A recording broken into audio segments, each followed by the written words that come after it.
45 минути предвидена содржина. Малку наставник, малку ученик и како по книга завршен училишен ден. Може ли училиштето да биде место каде ќе се направат општествени промени надвор од пропишаната рамка?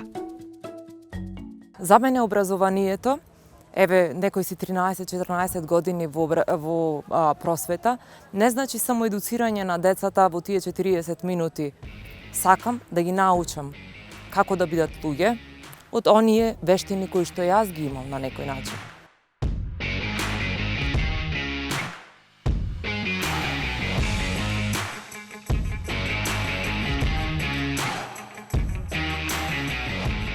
Случајно започнавме во мал број, кој што за многу брзо време почна да се зголемува се повеќе и повеќе.